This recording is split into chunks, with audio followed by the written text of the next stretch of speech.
This week we're going to be looking at daguerreotypes. Daguerreotypes are the first form of photography that were developed.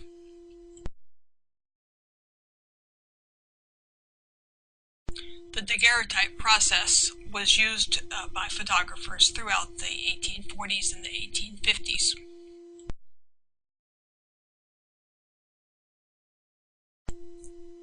This is a daguerreotype camera. It was pretty simple. It consisted of a wooden box with a lens on the front and a plate holder on the back.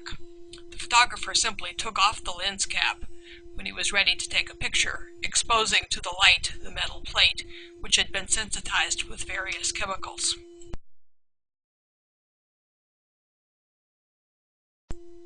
Here's a daguerreotypist with his camera. As you can see, the camera was usually placed on a stand, which held the camera steady. You certainly didn't want the camera to be jiggling at all, considering the fairly long exposure times.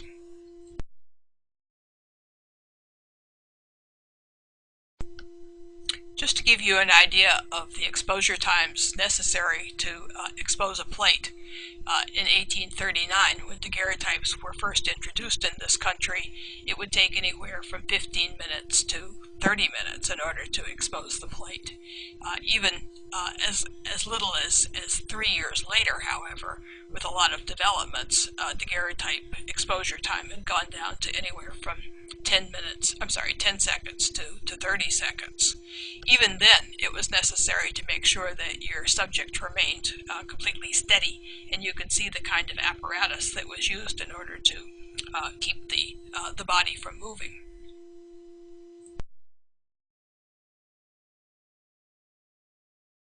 Here's a sample daguerreotype in its case. The top part with the kind of satin, almost pillow on it, would be closed down over the daguerreotype to keep it from scratching, and the image would only be shown occasionally. You'd open up the case in order to show your friends the image that was below it.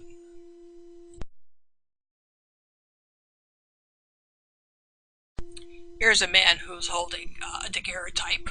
This is probably a half plate, which was obviously half as large as the largest plate that you could create. Most of the images, however, are much smaller than half plates.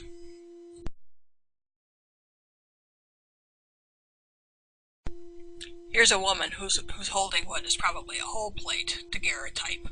Now, the interesting thing about this is that she's holding a picture of a man. We assume that this is a husband or maybe a brother.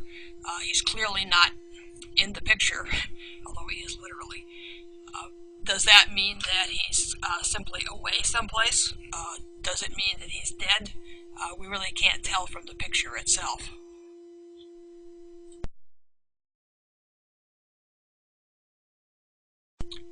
Daguerreotype operators operated in all the major cities at the time, and some of these establishments were really quite sumptuous.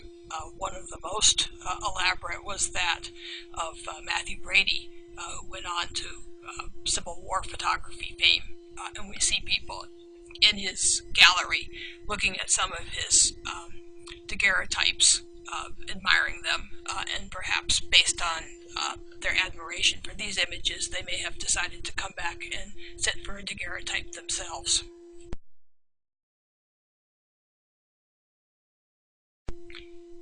Here's an early daguerreotype studio, as depicted in an engraving from 1842. Daguerreotype studio was quite often situated at the very top of a building, which had a glass roof to let in as much light as possible. You keep in mind that there was no flash photography in these days, so you're dependent only on natural light in order to take a picture.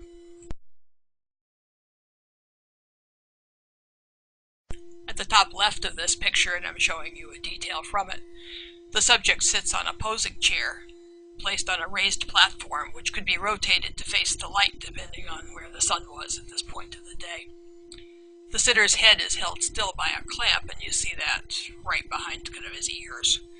Two simple box cameras have been placed on a high shelf directly opposite the sitter's head, and you'll see that when we go back to another part of the image.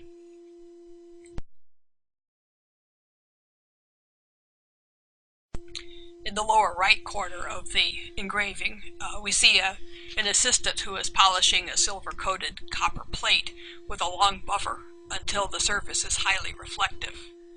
The highly polished plate is then taken into the darkroom behind, where it's sensitized with chemicals such as chloride of bromine, chloride of iodine, and once it's been sensitized, then the daguerreotypist is ready to take the picture.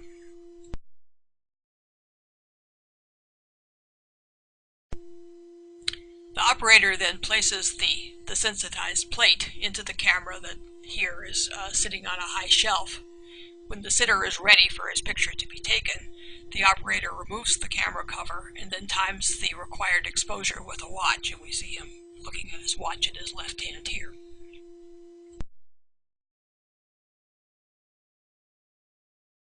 The exposed plate is then returned to the darkroom, where the photographic image on the silvered plate is, quote, brought out with the fumes from heated mercury, and we kind of see you can see the smoke from the heated mercury over here, kind of on the left, just inside the door.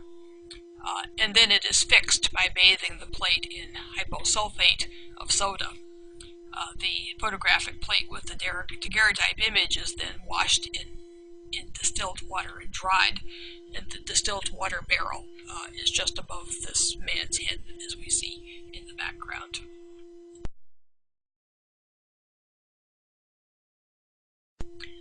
Finally, the finished daguerreotype portrait is covered by a sheet of protective glass and is either mounted in a decorative frame or presented in a leather-bound case and offered to the customer for close inspection.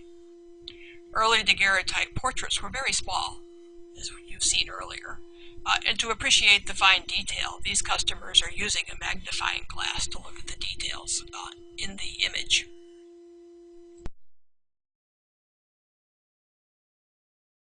Now we're going to turn our attention to daguerreotype portraits, which were the most common form of daguerreotypes in the United States.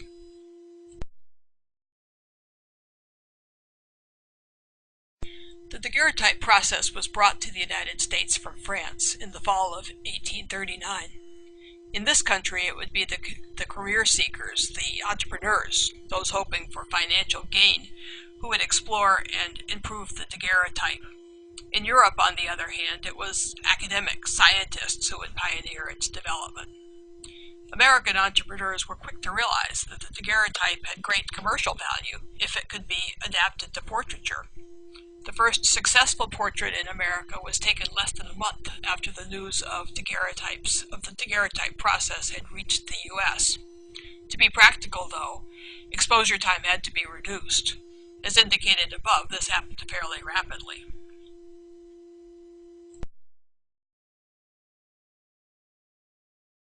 Here's a fairly typical early daguerreotype portrait, probably from the 1840s. We see a young man in a studio. He's wearing maybe his best clothes, and behind him is a backdrop that suggests that he is perhaps the owner of a vast estate with a lake and Grecian columns on his porch and so on and so forth, none of which he probably had. The other thing you notice is that he's holding an open book, indicating that he is literate, which certainly was not the case for all Americans at this time.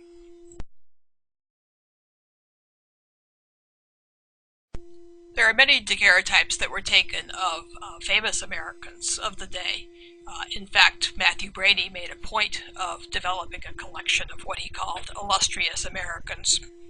Here's one that we don't really know who was the photographer, but it's taken of Stephen A. Douglas, who was a U.S. politician, a leader of the Democratic Party, and also a noted orator. We see him orating here in the studio, so he's not actually probably talking to anybody. He held a number of state offices in Illinois, was elected to the U.S. House of Representatives, and later the U.S. Senate. When he ran for Senate again in 1858, he beat the Republican candidate Abraham Lincoln after a series of eloquent debates, mainly remembered today for each man's stand on the future of slavery. Lincoln, in turn, defeated Douglas in the presidential race 2 years later.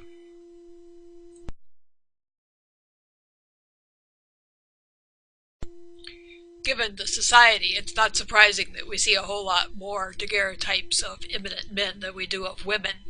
Here is a one at least of a famous woman of the day, Harriet Beecher Stowe, the author of Uncle Tom's Cabin, which had a great impact on the public in the 1850s. And Abraham Lincoln, when he met her, said that she was the young lady, the little lady who started the Civil War, which may be an exaggeration, but nevertheless, the book was a bestseller and did have an impact upon the public.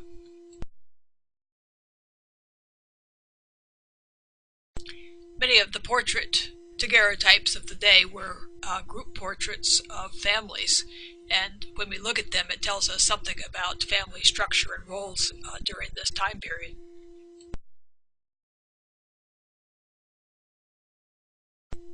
Now keep in mind that prior to the development of the daguerreotype, the only way to capture a person's likeness was through a painted portrait.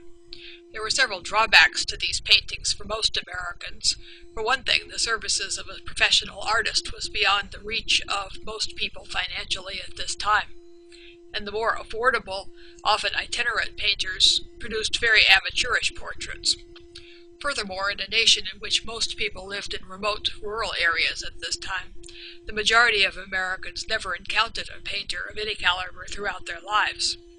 This is kind of an interesting, almost primitive painting from 1800, where we see that the intent of the painter is as much to display the family's wealth as it is to show the mother and child. So that we see the mirror, which was a luxury item at this time and indicated the prominence of the family. We see their tea set, and we see the elaborate clothing that the woman is wearing, including her hat with the feather on top. And almost as an aside, we also see the baby.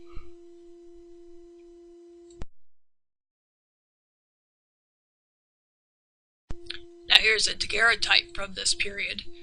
And you notice that the emphasis here is entirely on the family. We don't get any of the background furniture or mirrors or whatever. We're focusing only on the relationship among the various family members, and there's a sense that, again, that they are affectionate, that they're a single unit, that the father is fully involved with this family and not remote, as you might have expected in an earlier family grouping. And so the fact that the little girl in the back has her hand on the father's shoulder, the father is holding the little boy here. We have a sense that this is a very tight-knit family. And as you're reading in your textbook, I think this reflects some of the developments in family relationships during this time period.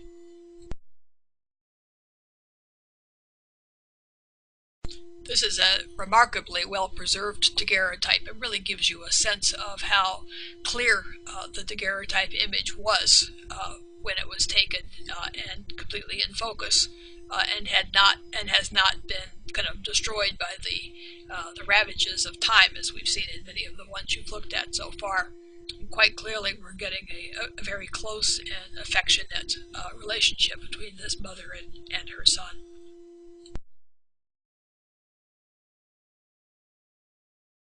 This is a more formal portrait. We have less of a sense of the bonds between the mother and the child here, and more of a sense that they're being held stiffly in their positions by stands that may be behind them.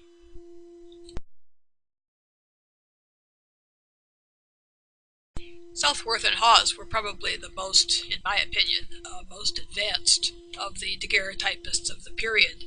Many of their images are quite artistic. They really seem to go beyond simply trying to capture a likeness, to trying to capture a feeling, a mood, the personality of their sitters as well.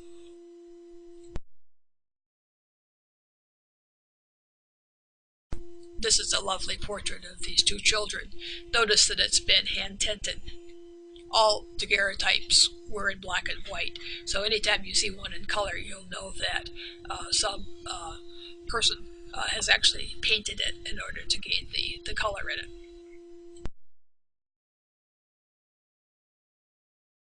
Here's another image that really shows how clear a daguerreotype could be.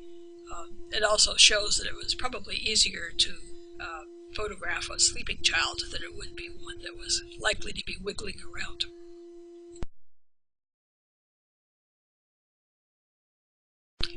Another type of image, which obviously had very still sitters, would be photographs that were taken of subjects who had been deceased.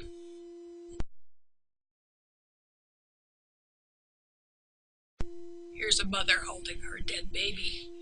Southworth and Hawes, like many other firms, advertised the fact that they would take pictures of deceased family members. In one ad, 1846, they wrote, "We take miniatures of children and adults instantly, and of deceased persons either at our rooms or in private residences. We take great pains to have miniatures of deceased persons agreeable and satisfactory, and they are often so natural as to seem even to artists in a quiet sleep."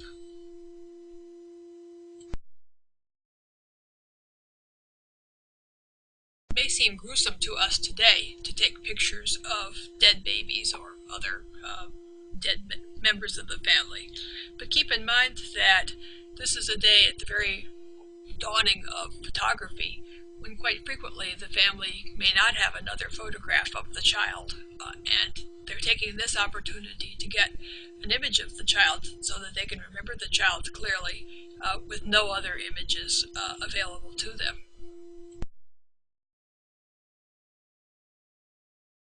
A rather interesting type of daguerreotype portraits were known as occupationals.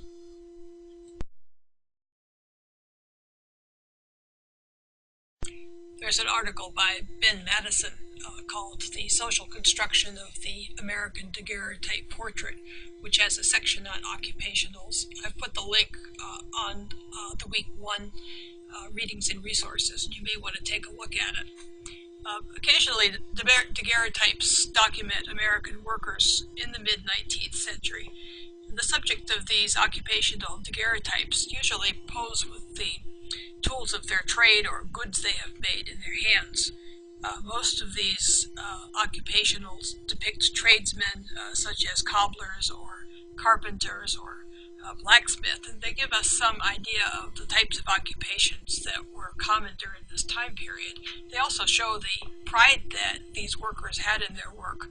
These are images that were paid for by the subjects themselves, so they're presenting themselves as they wish to be seen in these images.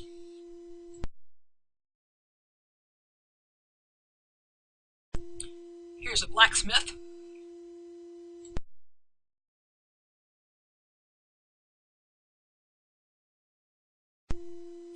Here's a cooper or a barrel maker.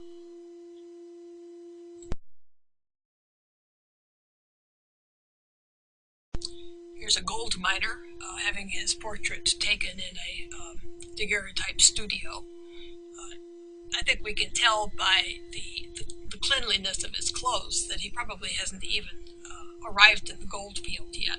He's presenting himself as a rugged frontiersman, but I think we don't really get the impression that he's gotten his hands dirty yet.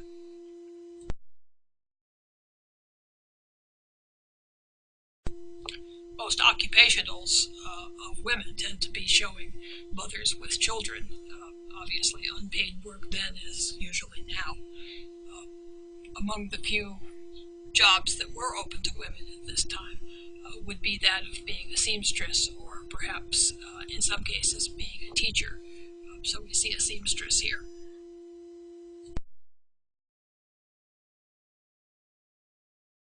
The gold rush of 1849 and just after occurred at the height of the daguerreotype period, and so daguerreotypists went west with the gold rush, and we see, and it's well documented. The gold rush is well documented in daguerreotypes.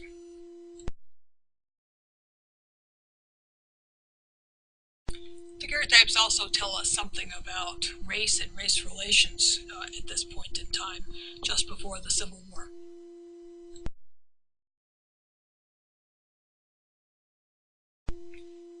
Here's a rather ambiguous portrait of a white child and an African-American nanny. Is this woman a slave? Is she a free woman who is working for the white family? We don't really know. There doesn't seem to be a close relationship or sense of feeling, affection between the child and the woman. On the other hand, I think the woman is holding the child up to keep it stiff and still for the photograph, so we really can't tell from this fairly unnatural pose just what the relationship was between the two of these individuals.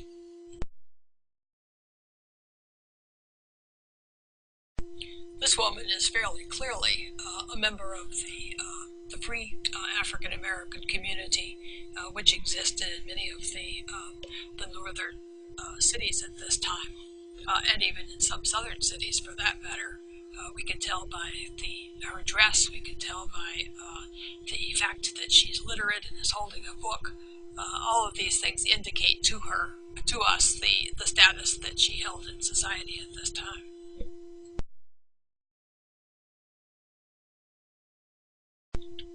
Here's another member of the African American middle class.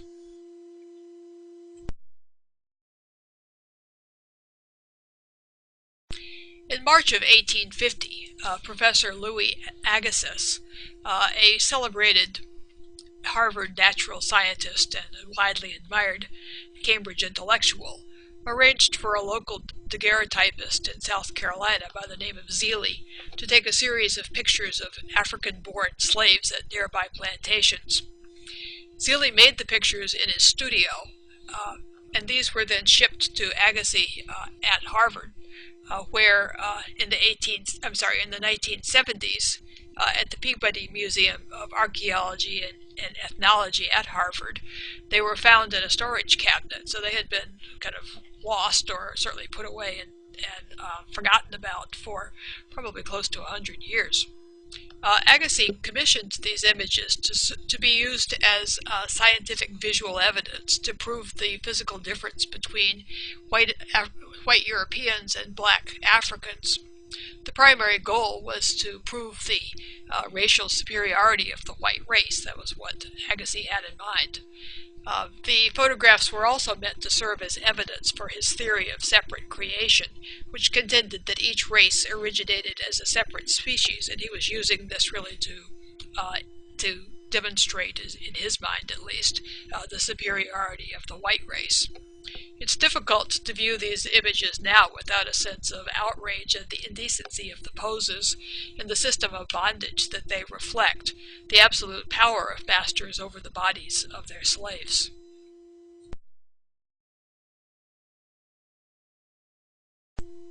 Another type of daguerreotype that was fairly common were landscapes, and these give us a sense of what the American environment looked like at this time.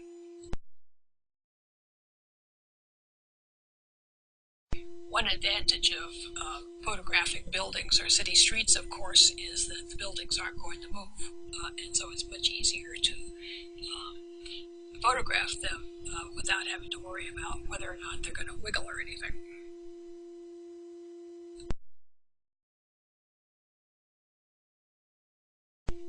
Here's another indication of the early Industrial Revolution.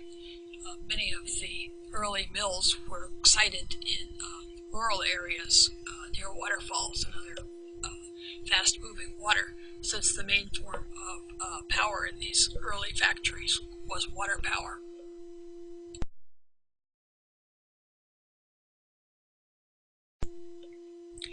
But the United States wasn't characterized only by urbanization and industrialization in these years. This is also a period of massive expansion towards the west, as this image here in this screen indicates. Tourism was beginning to be a national pastime, although not nearly to the degree that it would in the 20th century.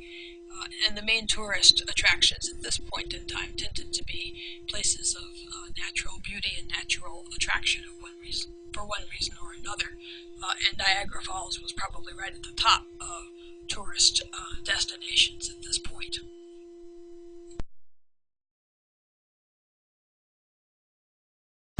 Here's a tinted version of the same image.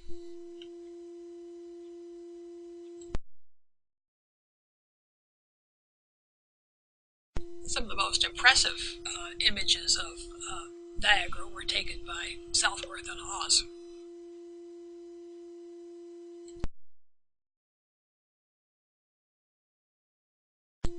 And here's another one.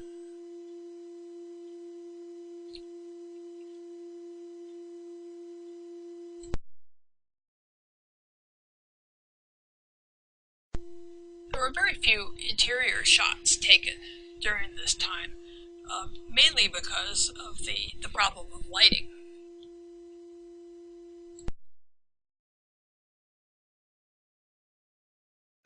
Some of the most interesting of the interiors were taken by Southworth and Hawes, maybe no big surprise. This one is of the Boston Athenaeum. It was founded in 1807, and for nearly half a century it was the center of intellectual life in Boston. By the 1850s, it had become one of the largest libraries in the United States.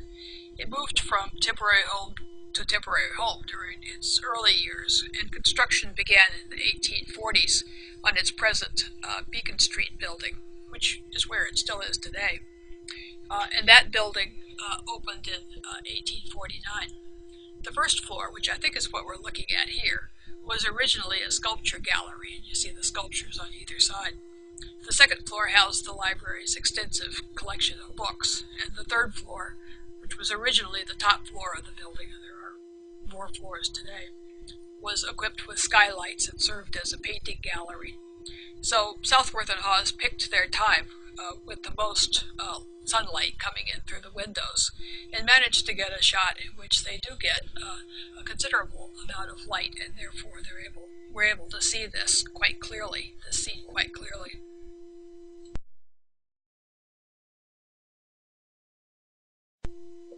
This is maybe the most celebrated of the interiors, another Southworth and Hawes, and this is the teaching amphitheater at Boston's Mass General Hospital.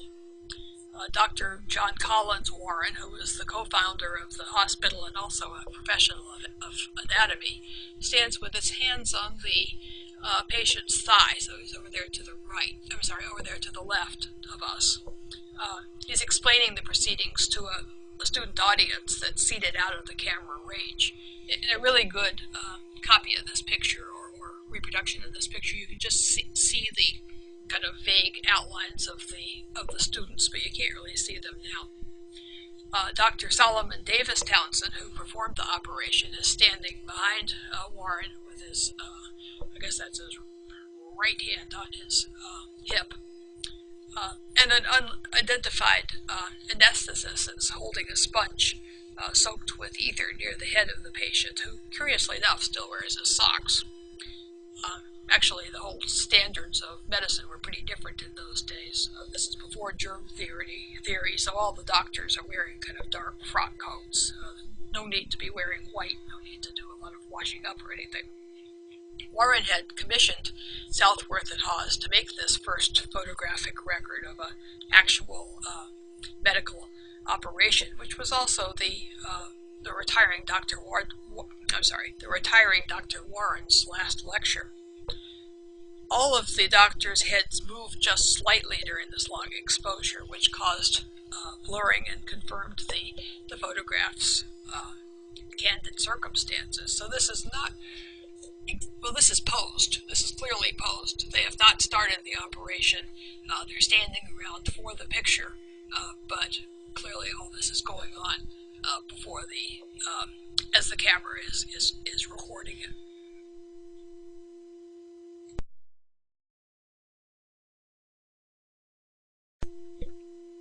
It was almost impossible for daguerreotypists to capture contemporary events, things that were actually happening at that time. And this was because it was impossible to capture motion, and most events are action.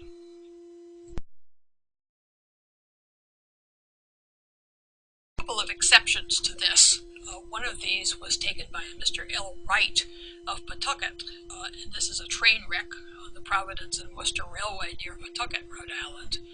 And presumably, Mr. Wright had a studio in Pawtucket, and when he heard about the wreck, he must have hurried over with his camera in time to take this picture of the wrecked train and also of the crew and the passengers all standing out in front of the train and posing. So this is not exactly an action shot, but nevertheless I think it's the first photograph of a train wreck that had been taken.